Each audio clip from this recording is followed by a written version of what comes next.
मान लो कि आप 4 लोगों के बीच खड़े हो और उसमें से किसी ने आपसे बदतमीजी से बात कर दी और उसके बाद अचानक से बिल्कुल शांति छा गई और हर किसी की नज़रें सिर्फ और सिर्फ आपकी तरफ है। ऐसे में आप क्या करोगे? गुस्से में चीखने लगोगे, तुम्हारी हिम्मत कैसे हुई मुझसे ऐसे बात करने की? या फिर रोना पीटना मचा दोगे? या फिर घर जाकर चुपचाप बैठ जाओगे?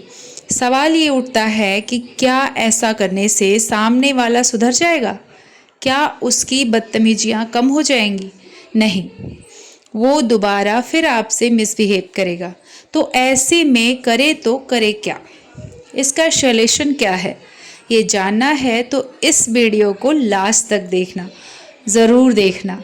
मैं हूँ प्रकृति लाइफ से जय श्री राम। अगर आपने इस चैनल को अभी तक सब्सक्राइब नहीं किया तो सब्सक्राइब कर दीजिए, बेल आइकन को फिर हिट कर दीजिए, क्योंकि इस चैनल पर आने वाली हर एक वीडियो आपकी लाइफ बदल सकती है। उस वक्त आपको तुरंत रिएक्ट करने से बचना होगा।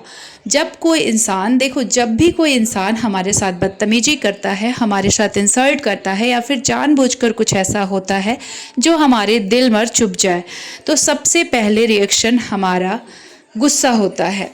इस वक्त लगता है कि हमें सिर्फ उसी की भाषा में ही मुझे जवाब देनी चाहिए। उसे ये बात ज़रूर हम बताएं कि हम कमज़ोर नहीं हैं, हम तुमसे दबे नहीं हैं। कहीं ना कहीं हम भूल जाते हैं कि इंसान गुस्से में सोचता कम है, रिएक्ट ज़्यादा करता है। साइकोलॉजी भी कहती है कि गुस्से में हमारा दिमाग काम करना कम कर देता है। आपने नोटिस किया होगा, कई बार हम गुस्से में किसी को बहुत कुछ बोल देते हैं, बाद में हमें उसका पछतावा होता है, अंदर ही अंदर हम घुटने लगते हैं, हमें अंदर ही अंदर अफसोस होता है, ये बात मुझे नहीं बोलनी चाहिए थी। सालों पुराने रिश्ते सिर्फ कुछ मिनट के गुस्से के कारण टूट जाते हैं। और बदतमीज़ लोग अक्सर यही चाहते हैं कि आप इमोशंस में आकर तुरंत रिएक्शन दें, जिससे वो आपको मेंटली डिस्टर्ब करें। उन्हें सेटिस्फेक्शन तभी मिलता है जब वो देखते हैं कि उनकी बातों ने आपको अंदर तक हिला दिया है, आप चूर चूर होकर टूट गए हो, आप रोने लगे हो। यही कारण है कि समझदार लोग पोक करने वाले आप बहुत ज़्यादा परेशान नहीं होते हैं देखकर।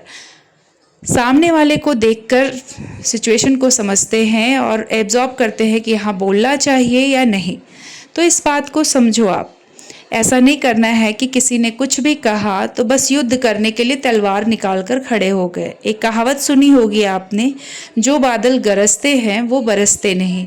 याद रखना कि एक मजबूत इंसान वही होता है जिसे खुद को संभालने आता है, कंट्रोल करने आता है। कोई इंसान आपसे बदतमीजी से बात कर रहा है, चीख कर चिल्ला कर बात कर रहा है, तो आपको भी उसी के लेवल पर खुद को रखकर नीचा नहीं गिराना है। अपने इमोशंस को कंट्रोल करके अपनी एक अच्छी मेंटालिटी मेंटेन करनी है, उसे देखना है और मुस्कुरा देना है। इससे बड़ी सज़ा सामने वाले के लिए कोई नहीं होगी। अगर आप जानबूझकर इरिटेट कर रहे हो, आपकी जानबूझकर पब्लिक में इंसल्ट कर रहे हैं, कमेंट पास कर रहे हैं, तो इनका सिर्फ़ और सिर्फ यही मकसद होता है कि आपका रिएक्शन निकलवा सके। इस बात को समझिए, जो इंसान आपको गुस्सा दिला सकता है वो आपको कंट्रोल भी कर सकता है। आप उसके कंट्रोल में चले जाते हो, तो अपना कंट्रोल किसी और के हाथों में नहीं देना है। अपना जवाब आप इमोशंस को कंट्रोल करके मैच्योरिटी के साथ दीजिए। कुछ लोग बहुत सीधे साधे होते हैं, बहुत भोले वाले होते हैं।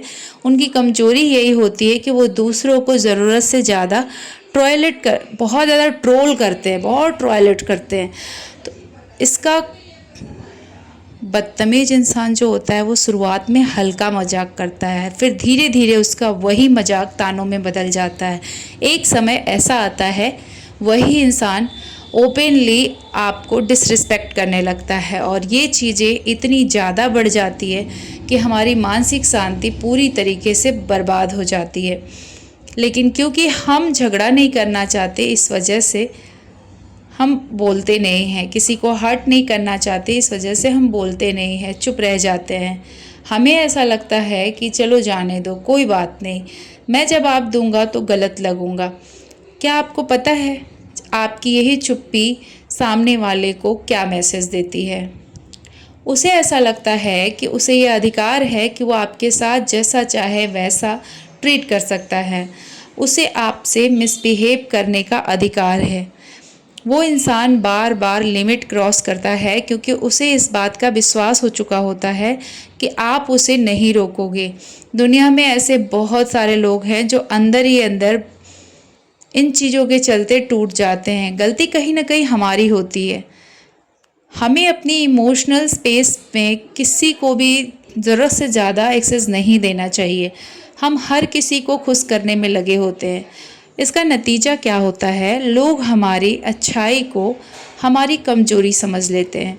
तो ये ज़रूरी है कि हम अपनी बाउंड्री सेट करें। हमारी बाउंड्री सेट होनी चाहिए। बाउंड्री सेट करने का मतलब घमंडी होना नहीं होता। इसका मतलब सिर्फ इतना होता है, आप लोगों को ये सिखाएं कि आपके साथ आप कैसा बिहेवियर एक्सेप्ट कर रहे हो।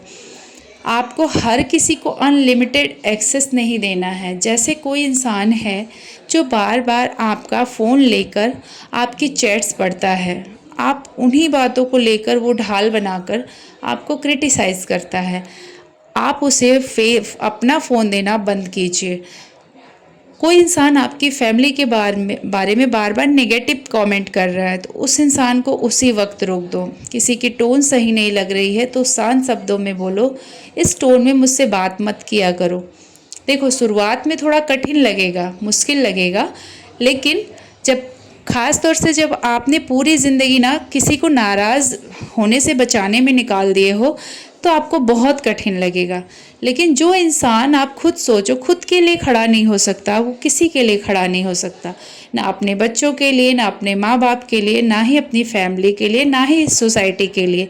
दुनिया वालों के नज़र में उस इंसान की इज़्ज़त कम हो जाती है। उम्मीद करती हूँ आपको मेरी ये बातें समझ आ रही होगी। मेरी वीडियोस जो भी है सिर्फ़ और सिर्फ एक मोटिवेशन लाइफ पे है।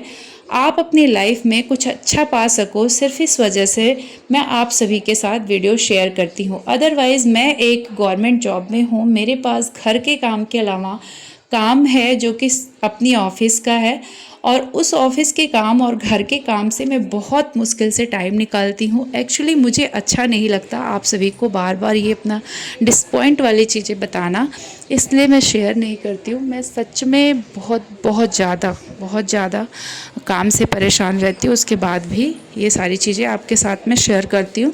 और उसका सिर्फ़ और सिर्फ यही रीज़न है कि मेरा एक चैनल ये जो है वो एक मोटिवेशन का है, जो लोगों को मोटिवेशन दे सके, और जो सच्चे रूप से मैं कर रही हूँ वही चीज़ आपके साथ शेयर करती हूँ। अपनी भावना, अपने काम, अपने सब कुछ। तो आपको कैसे लग रही है मेरी वीडियो, ज़रूर बताइएगा। जय श्री राम। अपना ख्याल रखिए। Bye bye.